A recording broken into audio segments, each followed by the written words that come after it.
Vamos a arrancar recordando algo que yo pensé que ya había pasado esta época de explicarla, que hablamos de esto cuando nadie sabía que esto existía, que era la ventana de Overton. ¿Se acuerdan? Hace unos 10 años por lo menos atrás, nosotros intentamos explicar la ventana de Overton para hablar de otros fenómenos, cómo se naturalizaban, ¿no? Y qué significaban. Vamos a hacer un pequeño repaso de la ventana de Overton hoy, ¿no? ¿Qué es la ventana de Overton? Así nos ponemos todos de acuerdo y hablamos de lo mismo, porque por ahí después no queda la misma interpretación. La ventana de Overton básicamente es una creación, podríamos decirlo de alguna manera también, de un publicista que aplicó una técnica que en realidad era de marketing, pero que aplica muy bien a la sociología, a pesar de lo que los sociólogos no se dan cuenta, por lo visto. Porque claro, nosotros somos conspiranoicos, ese es el problema. Y bueno, a veces a los conspiranoicos no se les cree y se les descarta lo que dicen, pero somos conspiranoicos cabezaduras y explicamos de vuelta una y otra vez lo mismo. La teoría de la ventana de Overton sostiene que en una sociedad existen ideas y las divide en categorías: impensables, radicales, aceptables, sensatas, populares y de política pública. La ventana se corre cuando algo que es impensable, primera categoría, pasa a discutirse. Luego se presenta como tolerable, porque después se discute, puede ser tolerable. ¿Y por qué no empezaría a normalizarse? Esto no es magia, esto es un proceso cultural, esto es lo que llamamos ingeniería social. ¿Cómo encaja en este esquema que estamos mirando nosotros, ¿no? ¿Qué tiene que ver esto con los Terians? O por ahí tiene mucho que ver con los Terians. Porque empecemos a aplicarlo y tal vez algunos más memoriosos y malos como somos nosotros recuerdan esto y lo emparentan a otros procesos que hemos visto, donde algo básicamente impensable empezó a discutirse, se transformó en algo tolerable, se normalizó y terminó finalmente en ser una política pública, ¿no? ¿A alguno le viene a la mente que pudo haber sido eso? Que pudo haber modificado, por ejemplo, nuestros documentos de identidad o nuestra propia constitución y sistema legal para normalizar cosas que antes hubiésemos creído que era impensable. Nadie, o sea, no estaba. Por ejemplo, yo les cuento el debate sobre el matrimonio, si puede ser entre dos personas del mismo sexo o no. No figuraba en ninguna constitución del mundo. ¿Por qué? Porque tenía esa categoría de impensable. A nadie se le había ocurrido que eso era una posibilidad. Sin embargo, hoy estamos en la séptima opción y es una política pública. Pasó todas las etapas anteriores. Y si no, piénsenlo. Pasó de impensable a ser una idea radical, pero bueno, que se podía ver. Luego aceptarse. Luego apareció sensato. Finalmente se transformó en algo bastante popular y aceptado por la mayoría, o nos dicen por lo menos, y por último se transformó en una política pública que modificó nuestro andamiaje lugar. Vieron como algo que era absolutamente impensable hace 70, 80 años atrás, hoy es una política que el Estado defiende. ¿Existe o no existe la ventana de Overton? ¿Pasó o no pasó? Sí pasó. Cuando nosotros empezamos a hablar de esto estaba por la mitad de la categoría más o menos, estaba inaceptable. Y empezaba a discutir si era aceptable o no. Bueno, fíjense dónde terminó, en 10 años nomás, al final, o en menos. Claro, muchos se están ofendiendo ahora. ¿Cómo comparas esto con los Terians? ¿Qué tienen que ver? No hablamos del caso concreto, que lo vamos a mencionar, sí, por supuesto, pero no es la persona, el individuo lo que nos interesa el fenómeno social y nos interesa la mecánica de aplicación, la herramienta. Porque un día fue el matrimonio, otro día son los Terians, y vaya a saber uno mañana qué se le ocurre. Algunos hablan del transhumanismo. Bueno, si pasar de humano a ser un animal no es algo que nos transforma en un transhumano, no sé qué sería, ¿no? Pero bueno, parecería que sí, es un transhumano. ¿Cómo encaja el tema Terians en este esquema de la ventana de Overton que estamos diciendo? Bueno, punto 1. Lo impensable. Identificarse con un animal fuera del ámbito clínico o artístico, ¿qué era? era algo patológico, delirante. Es un caso obviamente individual, no un tema cultural. Si alguien venía y decía, yo me siento un caballo, ¿qué era lo que le iban a responder? Primero se hubiesen reído y después si vos insistías en serio, te dicen, este muchacho está mal, tiene que tener asistencia psiquiátrica. Porque evidentemente no está viendo la realidad, no es un caballo. Luego se va a la fase 2. Redes sociales que lo amplifican.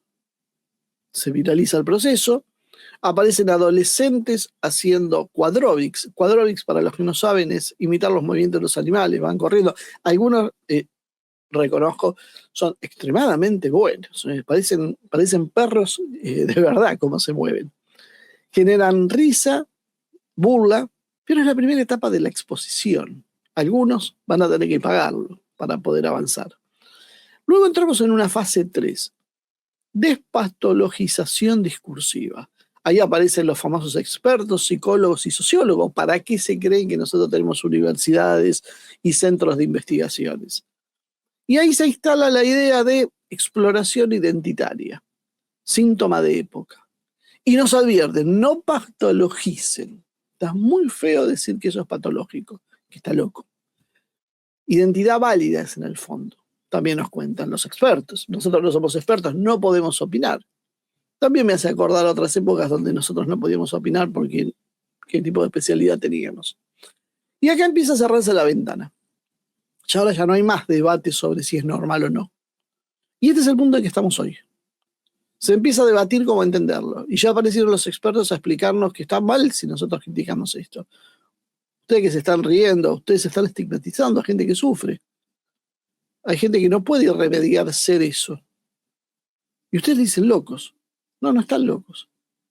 Es otra forma de expresión. ¿Por qué les dicen locos? Estamos en ese punto. Y ya están apareciendo en los medios públicos los expertos diciendo esto. Les voy a dar un par de nombres después. Y luego van a saltar, o ya están, porque también están coqueteando con esta fácil. Empiezan a introducir, en lo que son especialistas, violencias simbólicas. Generalmente viene mucho en plural, no sé por qué tienen ese apego a usar plurales donde a veces parecen excesivos. Violencias simbólicas, estigmatizaciones, discriminaciones. Ya se los está acusando, ya nos están acusando a nosotros en realidad de discriminarlo, al pobre chico o chica que se siente perro o gato o comadreja. Eso convierte básicamente, y por eso se hace, cualquier crítica a ese fenómeno en una potencial agresión. Y a partir de ahí la ventana se acelera, como vimos en otro caso anterior. La ventana se mueve fuerte, se mueve rápido. Lo que antes era discutible ahora es un tema sensible. No tenés que hablar de esas cosas porque está mal, porque eres. Y después viene la institucionalización cultural. Si este proceso no se detiene, aparecen protocolos escolares, guías pedagógicas, recomendaciones de trato, inclusión en debates sobre identidad. ¿Estamos muy lejos? No, estamos un paso anterior a esto. Y la ventana ya entonces ya no se mueve, ya se redefine. ¿Esto es acaso ingeniería social? Bueno, no todo fenómeno cultural va a ser una conspiración organizada, pero hay algunas cuestiones que son curiosas y nos dejan pensando. Los mismos marcos teóricos nos hablan de identidades fluidas, autopercepciones, construcciones simbólicas, ¿no? Los mismos expertos que antes nos decían que otras patologías eran normales, que no eran normales, que los patológicos éramos nosotros, en definitiva, porque ellos eran normales, son los mismos expertos, pertenecen a las mismas ONGs y van a estar seguramente, próximamente, en los mismos programas estatales, porque esto se apoya. Utilizan las mismas técnicas discursivas y se reutilizan para legitimar nuevas formas de identidad marginal. Esto básicamente no se trata de casualidad, esto es coherencia ideológica y esto es lo que a nosotros nos interesa poner a la luz. El patrón cuando se repite deja de ser un caso marginal, se viraliza, aparecen los expertos, se despatologiza, se le da un blindaje moral, se acusa de estigmatización a los que lo critican y se normaliza parcialmente. Este patrón es el que ya vimos en otros fenómenos culturales muy ampliamente tolerados por nuestra sociedad. Ahora, ojo, porque integrarlo a la ventana de Overton no implica que esto sea un delito. Fíjense que ellos también nos dicen, ¿y a vos qué mal te hace? ¿Qué te molesta? ¿Te hace daño? Salvo el que mordió la otra vez, no joroban a nadie. ¿Hay algún delito? No, no hay ningún delito. Significa básicamente que es un fenómeno que puede ser leído dentro de dinámicas de desplazamiento cultural. El fenómeno Tenian es muy pequeño en número, pero es grande en el impacto simbólico, es gigantesco en el impacto simbólico. Su tratamiento mediático muestra cómo opera el desplazamiento de lo impensable a lo discutible, que es donde estamos parados ahora.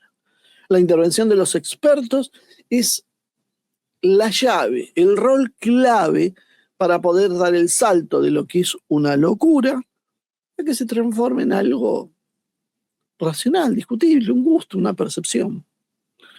La realidad social acelera el proceso porque la burla se polariza y se consolidan identidades. En este contexto de guerra cultural, estos fenómenos funcionan como catalizadores de agenda. El caso Terian, entonces, es un fenómeno raro, se lo encuadra culturalmente como un fenómeno de época, se lo valida identitariamente como un proceso de exploración y se pide, y ya se empieza a exigir, no estigmatizar. Aun cuando el comportamiento es objetivamente disfuncional en muchos casos. Una persona que dice no puedo reprimirlo y yo me siento un perro y tengo comportamientos de perro, evidentemente es un comportamiento disfuncional. Pero ¿cómo hacemos nosotros, los pobres seres humanos desde el llano, para discutir con estos valiosos expertos que desde sus encumbradas organizaciones nos explican que no, que patológico nada, que no estigmaticemos? Lo constante no es el tema, es el método. La realidad se va acomodando a una realidad política previa. ¿Qué son los Tenians en el encuadre dominante? Bueno, básicamente son personas que tienen una identificación profunda, simbólica, subjetiva o espiritual con un animal que no es humano, sin afirmar necesariamente creer biológicamente que lo son. Todavía, por suerte, no nos obligan a decir que una persona que está en cuatro patas con una máscara es un perro. Tiempo al tiempo. Se lo presenta como una comunidad y una permanencia amplificada por las redes. Gran papel juega TikTok e Instagram en esto, con prácticas visibles como los quadroics que mencionaba antes, esto de correr en cuatro patas como un perro, moverse como un perro, básicamente, o un gato, o el animal que se les haya ocurrido de suerte, porque hay, por ejemplo, hasta seres mitológicos, la sirena, no sé si encuadra una sirena exactamente en un Terians o no, no sé, habría que preguntarle a los especialistas. La operación narrativa sanitarista entonces aparece y presenta algo que es evidentemente ridículo, a todas luces ridículo, como algo respetable. ¿Por qué digo yo ridículo? Porque cualquiera es ridículo y vimos que las primeras reacciones de todo el mundo fue reírse de eso. Tan locos, decíamos.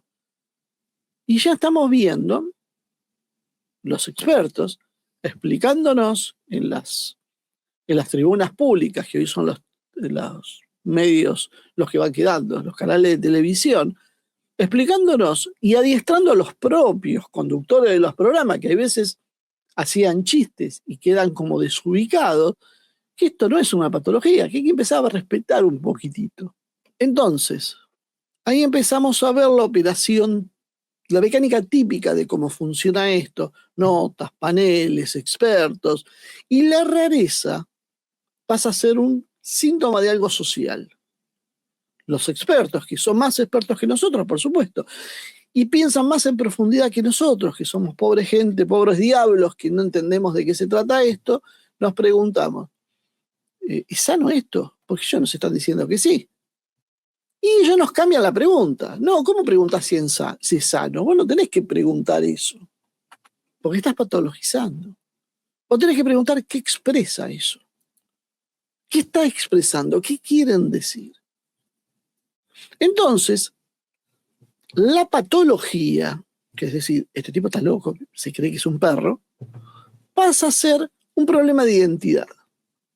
Ya no es un problema de salud mental, es un problema de autodefinición, de validación, de si la comunidad va a validar que esta persona también tenga otra identidad. Y entonces, ¿qué es? Es una víctima por defecto. El foco ya no es la locura que está haciendo esta persona, sino la burla y el estigma que le hacemos nosotros, los pretendidamente sanos, pero en realidad profundamente patológicos. Y el daño que nosotros le hacemos a la vida del pobre chico, porque lo condenamos al aislamiento, disociación, rendimiento escolar bajo, etc. En los artículos empezamos a ver cómo se insiste en no ridiculizar y en no estigmatizar. Se invocan entonces marcos sociológicos, se habla de identidad líquida, de tribus urbanas, para revestir de seriedad algo que simplemente no la tiene, o no la tenía, o sí la tenía pero no como la creíamos ver. Y lo comparan con los punks, con los hippies. No es lo mismo dejarse una cresta para protestar contra la sociedad, por más que sea inconducente, que tú estés de acuerdo o no, que creerse uno que es un perro y que sus costumbres de perro tienen que ser respetadas. Me parece que estamos dando un saltito. Pero bueno, los expertos nos dicen que no. Y es lo mismo. Para algo ellos estudiaron y nosotros no. La continuidad, por ahí el experto que estudió esto en realidad tampoco sabe demasiado, porque te dice, me acabo de informar. Pero bueno, tampoco seamos tan exigentes. Básicamente es una fuga de la realidad o una performance vital lo que estamos viendo. La continuidad de los protagonistas entonces se va dando, y yo les voy a dar el caso de algunos que me parece muy interesante. Hay una nota en ámbito financiero, presten atención al medio. No estoy hablando de la revista Gente que se le ocurrió poner una frivolidad. Ámbito financiero, uno de los 3 medios especializados en economía que hay en la Argentina. Le ha dedicado, un día como hoy, feriado, una extensísima nota, no sé si Bonnie la puedo poner en pantalla, extensísima nota, porque es larga en serio, sobre los Terians. Ahí la tienen en pantalla, ¿no? No tiene desperdicio, la nota explica la historia y los que querían saber de dónde había salido, bueno, de ahí empieza a salir esa nota. Y entre ellos voy a citar a los 3 expertos que convocan para validar este sistema. Un tal Pérez Marcheta, que tuve la mala idea de, digo, ¿quién será Pérez Marcheta que nos viene a contar, bueno, esta cuestión de los Terians, ¿no? De cómo los tenemos que no estigmatizar, ¿no? Y resulta que en el año 2019 estaba asociado al programa de, ¿cómo se llamaba este programa? A ver si tengo el nombre completo. Era el programa interdisciplinario, ¿era? No.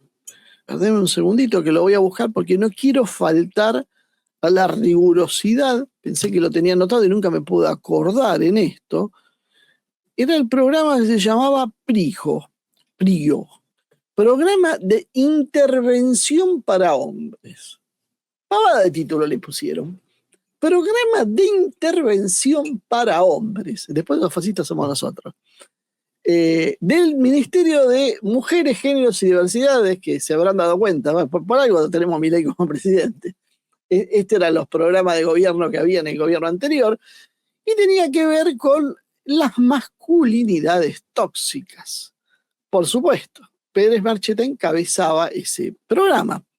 Y él habla antes, en el 2019, hablaba de masculinidades tóxicas con la espuma que subía con el gobierno de Alberto Fernández, con las nuevas identidades, y se transformaba en lo que hoy es con los Terians, el árbitro de lo aceptable, interactuando con periodistas que intentan entender y terminan naturalizando el proceso.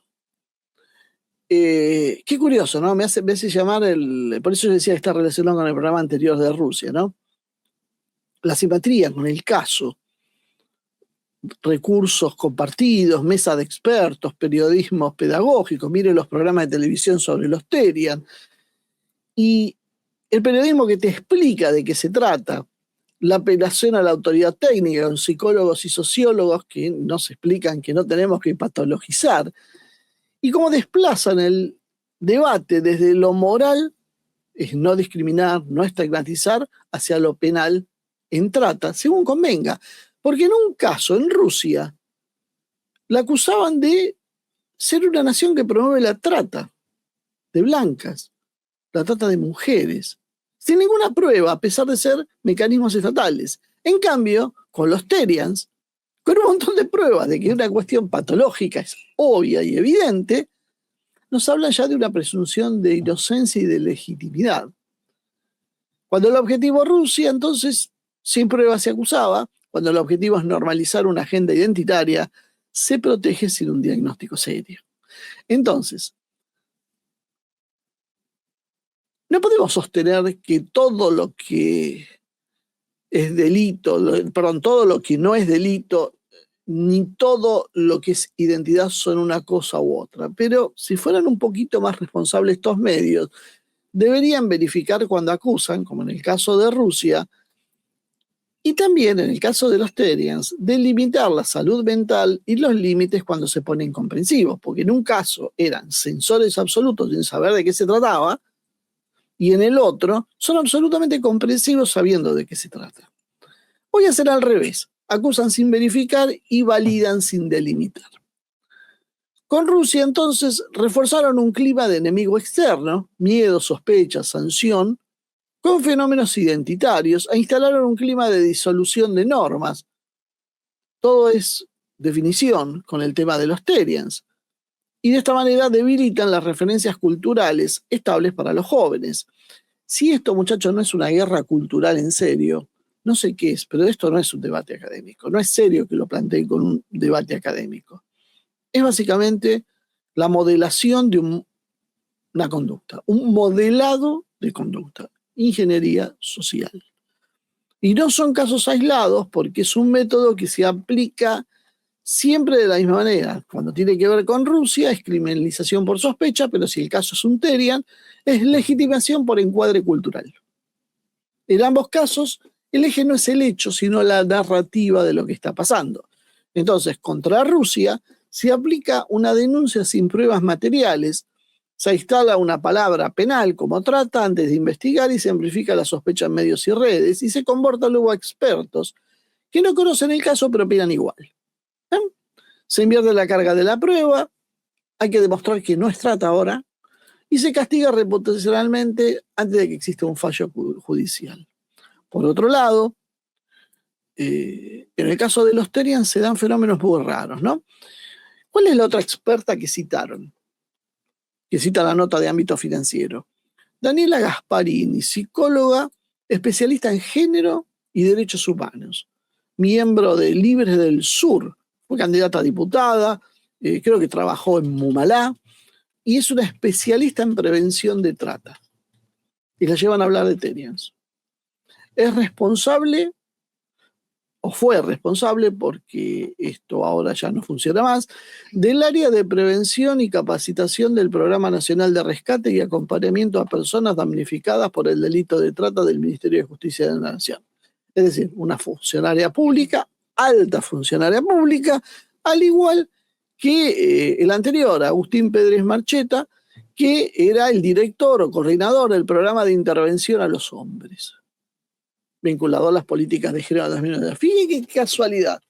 Las dos de los tres citados trabajaron en el Estado, vienen de partidos ONGs que están relacionados con las políticas de género, que en su momento eran las que había que promocionar, y eran los que hicieron toda esa ventana de Overton que contamos antes. Hoy ya no da para hablar tanto de género, aunque Daniela Gasparini sigue con su cruzada feminista. Hoy les ponen un nuevo tema, los Terians, y otra vez la lógica empieza a funcionar de la misma manera que antes. También el otro experto que citaron fue Octavio Stachiola, sociólogo e investigador del CONICET, que también habló para ámbito financiero y también fue consultado por lo mismo. ¿Qué es lo que hicieron? hablaron de que se construye una percepción narrativa de los Therians, que se dañó su imagen y se los busca disciplinar públicamente de alguna manera. En realidad es una técnica aplicada en el fenómeno Therian que parte de que esto es una conducta objetivamente extraña o disfuncional, pero evitan un análisis clínico y profundo. Varía según quien sea el experto, pero fíjense que esto es lo que me interesa señalar. ¿Cómo se convoca a sociólogos y psicólogos para que hablen de síntomas culturales, instalan a partir de eso el foco de no estigmatizar, y esto es una protección simbólica al fenómeno frente a las críticas que están viniendo? Es decir, yo convoco expertos que van a empezar a poner un manto de protección ante aquellos que hasta ahora se burlaban y se reían. Los expertos, psicólogos y sociólogos, nos vienen y nos cuentan que está mal, que estamos estigmatizando, que tenemos que comprender el fenómeno, que es mucho más profundo que lo que creemos, que explica nuevas identidades, etcétera, etcétera, etcétera. Y es interesante, ¿no? Porque mientras se va produciendo este fenómeno, estamos viendo cómo empieza el comienzo de la normalización. Coincidentemente, o tal vez no, pero bueno, puede ser que sea una coincidencia, ¿no? Esta gente trabajaba en el gobierno anterior para el Estado en programas de género, programas que han sido cerrados. Así que, bueno, tal vez en el próximo gobierno veamos un programa de normalización de las conductas de este tipo. No sería nada extraño. Lo que intentó hacer esta nota de ámbito financiero, y eso es lo otro también interesante, como un medio pretendidamente serio, dedicado a las finanzas y algo a la política, pero con origen financiero, se dedica a normalizar lo marginal y legitima la fragmentación identitaria mientras diluye los límites culturales. Básicamente hemos visto una selección estratégica de un tema, un encuadre emocional previo al análisis, cuando nos hablan del sufrimiento, de las identidades, qué sé yo, y una amplificación con la cadena mediática, porque los medios y las redes replican esto. Hay una validación por autoridad académica con los psicólogos y sociólogos que nos explican las bondades de esto, moralizan el debate, porque aparte no solo nos lo explican, nos dice que está mal estigmatizarlos, y tiene una influencia sobre la percepción masiva, entonces, a partir de eso. Pueden cambiar muchas cosas, pero lo que no cambia es la técnica. Cambian los objetivos políticos. Hoy promocionamos una cosa, mañana promocionamos otra, pero la técnica no. Y vemos entonces esa doble vara. Cuando el actor era Rusia, había presunción de culpabilidad. Cuando el actor es una agenda identitaria disruptiva, hay presunción de legitimidad. En un caso se exagera el riesgo para condenar, en el otro se minimiza un desorden para validar. Esto, en términos estratégicos, lo podemos encuadrar como una guerra cultural. Es una disputa de valores, de identidad y de sentido común, dentro de una guerra híbrida que usa medios, narrativa y presión social como herramientas de poder. Los sociólogos deberían entender de esto, ¿no? Se busca entonces no informar, lo que se busca es percepción. Se busca instalar, no probar. A nadie le importa la verdad. El objetivo estructural es otro, es debilitar la imagen de un adversario geopolítico y desorientar culturalmente a una sociedad. Fragmentando entonces para eso sus marcos de referencia, sustituyendo los análisis reales por reacciones emocionales y convirtiendo al medio en un actor político encubierto.